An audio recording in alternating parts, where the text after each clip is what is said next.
네, 안녕하세요. 4월 18일 금요일 새벽 기도회 시작하겠습니다. 기도하겠습니다. 은혜로우신 우리 아버지, 또 오늘은 예수님께서 고난당하신 고난일입니다. 나를 위해서, 또 우리 죄를 위해서, 인류의 모든 죄를 위해서 인간이 죄로 말미암아 당할 모든 죄의 형벌과 저주를 대신 당해 주시고 십자가에 달려 죽으신 그 사랑과 그 크신 은혜를 감사를 드립니다. 우리가 아직 죄인 되었을 때에 그리스도께서 우리를 위하여 죽으심으로 하나님께서 우리에게 대한 자기의 사랑을 확증해 주신 것 감사를 드립니다. 아버지여, 그 은혜와 그 사랑을 깊이 간직하며 그 사랑을 다른 사람들에게 전하며 살아가는 우리 남은 생애가 되게 주옵소서. 오늘 하루 참 나를 위해 십자가에서 보혈의 피를 흘려주신 그 놀라운 사랑과 은총이 우리 마음에 깊이 새겨지는 하루가 되게 주옵소서. 감사드리며 예수님의 이름으로 기도합니다. 아멘. 네, 찬송가 149장입니다. 주도 알려주고 십자가 149장, 예전 찬송가는 147장입니다.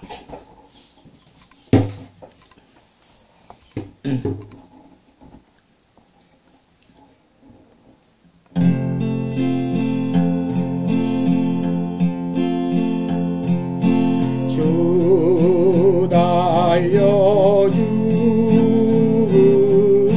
십자가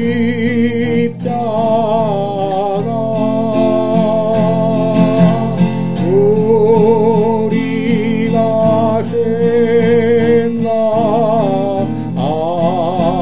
때에 세상에서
함께했네.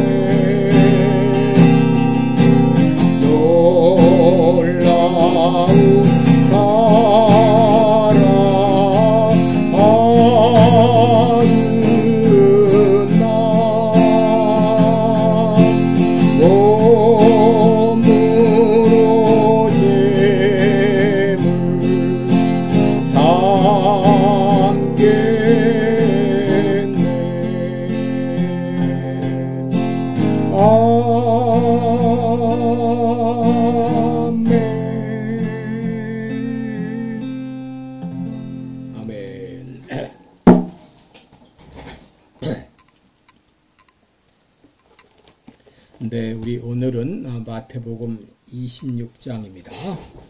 마태복음 26장 37절부터 39절까지 보겠습니다. 마태복음 26장 37절부터 39절까지 제가 봉독해 드립니다. 이에 예수께서 제자들과 함께 겟세마네라 하는 곳에 이르러 제자들에게 이르시되 내가 저기 가서 기도할 동안에 너희는 여기 앉아 있으라 하시고 베드로와 세베대의 두 아들을 데리고 가실새 고민하고 슬퍼하사 이에 말씀하시되 내 마음이 심히 고민하여 죽게 되었으니 너희는 여기 머물러 나와 함께 깨어 있으라 하시고 조금 나아가사 얼굴을 땅에 대시고 엎드려 기도하여 가라사대 내 아버지여 만일 할만하시거든 이 잔은 내게서 지나가게 하옵소서. 그러나 나의 원대로 마옵시고 아버지의 원대로 하옵소서 하시고 아멘. 39절까지 봉독해 드렸습니다. 우리 오늘은 사명을 피하고 싶을 때 이런 제목으로 함께 말씀을 나누겠습니다. 여러분 우리들은 선지자 요나의 불순종을 알고 있습니다. 그는 하나님께서 아수르의 니느웨 성으로 가서 회개를 크게 외치라 이렇게 하나님이 명령했을 때 그는 거절하고 오히려 반대 방향으로 가다가 큰 물고기 뱃속에 갇히는 그런 징계를 받았죠. 니느웨는 이스라엘의 적국인 아수르의 수도이므로 요나는 그곳에 가기는 죽기보다 싫었습니다. 그는 사명을 회피했다가 나중에 비로소 이제 회개하고 다시 거기로 갔는데 여러분 이 때때로 우리도 이렇게 사명을 회피하고 싶을 때가 있습니다. 그 사명이 너무 무거워서 그 사명이 너무 힘들어서 혹은 그 사명이 지긋지긋해서 그만두고 싶은 그런 때가 있습니다.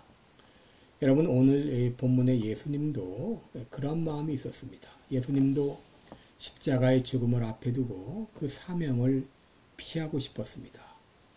예수님도 그러실 때가 있었나? 그러실 때가 있었습니다. 그래서 예수님은 겟세마네 동산에 가서 기도하시면서 이 잔을 내게서 옮기시옵소서라고 기도했던 것을 보게 됩니다.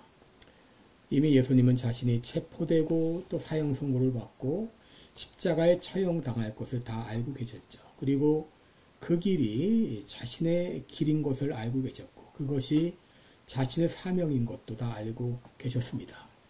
마태복음 20장 22절에서 세베대의 그 어머니에게 나의 마시는 잔을 너희가 마실 수 있느냐 이미 자기가 마셔야 될 잔이 무엇인지를 알고 계셨고 마태복음 20장 28절에도 인자가 온 것은 많은 사람의 대성물로 주려 함이니라. 바로 자신이 이 땅에 오신 목적을 분명히 알고 계셨습니다. 그런데 막상 십자가를 지시기 전에 나약한 모습을 보이셨어요. 그리고 이것 때문에 고민이 되고 슬프다라고 말씀하셨습니다.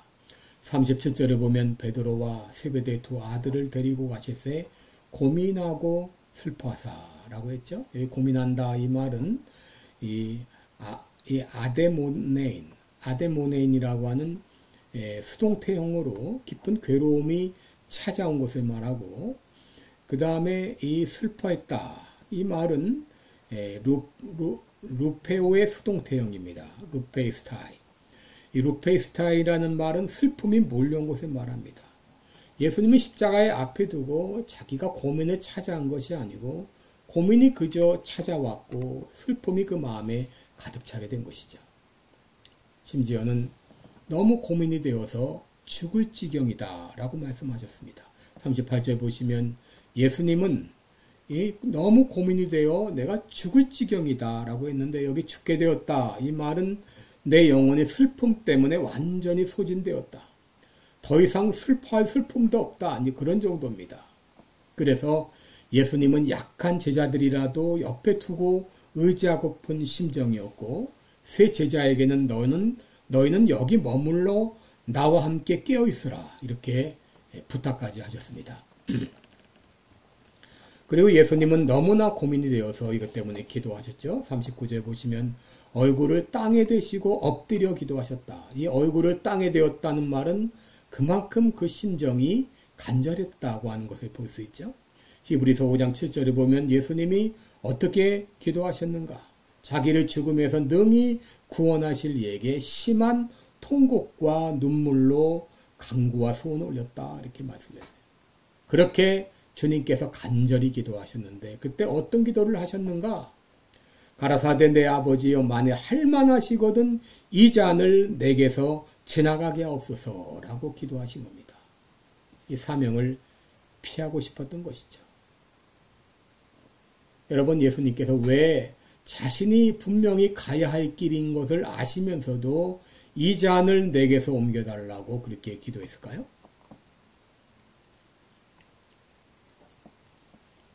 여러분, 이것은 예수님께서 십자가에서 당할 고통의 무게를 아셨기 때문입니다.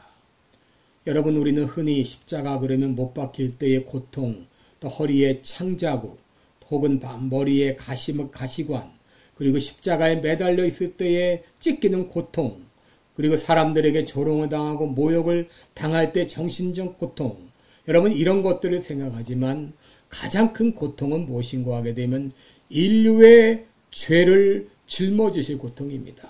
이것 때문에 하나님 아버지와 끊어져야 하는 고통, 이 고통이 예수님에게 가장 큰 고통이었는데 이 고통, 이 무게로 인한 압박 때문에 이거를 도저히 내가 감당하지 못할 정도가 되니까 이 잔을 내게서 지나가게 하옵소서라고 기도한 것입니다.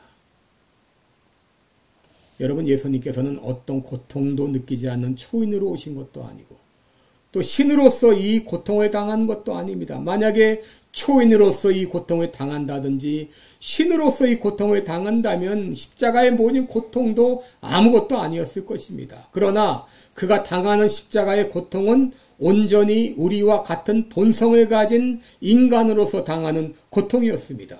거기다 죄로 말미암아 인간들이 받아야 될 모든 죄의 저주와 형벌을 대신 담당하시는 대속의 죽음이었기 때문에 그 중압감 때문에 슬퍼하고 고민한 것이죠.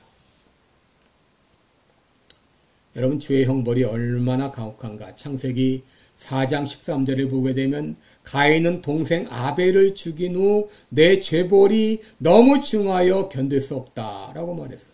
여러분, 인간이라면 이런 죄를 지을 때 당연히 죄책감을 느끼고 죄책감 때문에 고통을 당해야 됩니다. 그러나 오늘날은 이런 양심조차 마비되어 가는 시대죠. 측근들이 죽어가는데도 나는 그 사람을 모른다고 모른 채 합니다. 디모데전서 2장 19절에 보면 어떤 이들은 이 양심을 버렸다라고 말하고 디모데후서 3장 13절에 보면 악한 사람들과 속이는 자들은 더욱 악하여져서 속이기도 하고 속기도 한다 그랬습니다. 이것이 인간의 죄악의 실상입니다. 그런데 이런 인류의 죄로 말미암아 죽은 사망 선고를 받은 인간을 구원하기 위해서 인간이 받을 죄의 저주와 형벌을 대신 담당하시고 십자가를 지기 위해서 예수님은 이 땅에 오셨습니다. 예수님은 이것이 자기의 사명이고 자기가 가야 할 길을 다 알고 계셨지만 그럼에도 그 십자가의 그 중압감으로 말미암아 고민하고 슬퍼하셨던 것이죠. 그래서 이사야 53장 3절에 보면 그분은 간고를 많이 겪었으며 질고를 아는 자라라고 말씀하셨어요. 여러분, 예수님은 우리와 똑같은 인간의 본성을 가지고 그 무거운 사명의 십자가를 지셨습니다. 그 짐이 너무 무거워서 이 잔을 내게서 지나가게 하옵소서라고 기도하신 것이죠. 여러분, 우리 주변에는 너무 중한 책임감, 사명감으로 말미암아 마음이 짓눌려 살아가는 사람들이 많이 있습니다. 엄마 없이 홀로 남은 청소년 자녀들을 돌보는 아빠가 있습니다. 또 아빠 없이 홀로 장애인 아들을 돌보는 엄마가 있습니다. 혹은 노쇠한 부모를 돌보느라고 한시도 자리를 뜨지 못하는 자녀가 있습니다. 중병에 걸린 남편을 돌보는 그런 아내가 있습니다. 파킨슨씨 병으로 고생하는 아내를 돌보는 남편이 있습니다. 목회에 무거운 짐으로 사명을 피했으면 하는 목사와 사모가 있습니다. 또 교회에 대한 무거운 짐으로 교회를 떠났으면 하는 그런 교인들도 있죠. 여러분, 예수님도 우리가 느끼는 그 똑같은 그런 심정으로 너무 힘들어서 사명을 피하고 싶으셨던 것이죠. 그래서 이 잔을 내게서 지나가게 없소서라고 기도하셨습니다. 그러나 주님은 곧이어서 그러나 내 원대로 마옵시고 아버지의 원대로 하옵소서라고 기도하셨고 묵묵히 십자가를 지셨고 사명을 완수하셨습니다. 여러분, 예수님도 너무나 힘겨운 십자가를 지셨습니다. 하나님이 도와주셨습니다. 여러분, 우리의 사명감, 우리의 사명, 우리의 책임 너무나 막중해서 어깨가 내려앉는 것 같은 그런 고통일지라도 여러분, 그러나 이것을 피하고 싶지만 이 잔은 내게서 옮겨 주시옵소서라고 기도하지만 여러분, 우리는 또다시 그러나 내 뜻대로 마옵시고 아버지의 뜻대로 되기를 원하나이다. 우리는 다시 기도해야 됩니다. 왜냐하면 하나님께서 그 모든 무거운 짐을, 그 책임을 다 감당할 수 있도록 도와주시기 때문입니다. 오늘 나의 모든 십자가, 주님이 그 십자가를 지신 것처럼 나도 잘 감당케 도와주옵소서. 기도하기 바랍니다. 기도하겠습니다. 은혜로우신 우리 아버지, 예수님은 참으로 모든 인류의 죄를 짊어지고 그 중압감이 너무나 심해 이 잔을 내게서 지나가게 없어서라고 기도하셨습니다. 인간이 당하는 모든 고통과 염려와 그리고 인간의 모든 이 고뇌를 다 담당하셨습니다. 다 당하셨습니다. 그러기에 주님은 우리의 모든 무거운 짐도 대신 담당하실 줄 믿습니다. 지금 지고 있는 짐이 너무 힘들고 중압감이 넘치지만 그러나 하나님께서 도와주실 것을 믿고 그 사명을 잘 감당하는 우리 모두가 되게 해 주옵소서. 예수님의 이름으로 기도드리옵나이다. 아멘. 네, 여러분 오늘도 복되고 은혜로운 하루 되시기를 축원합니다. 여러분 사랑하고 축복합니다. 고맙습니다.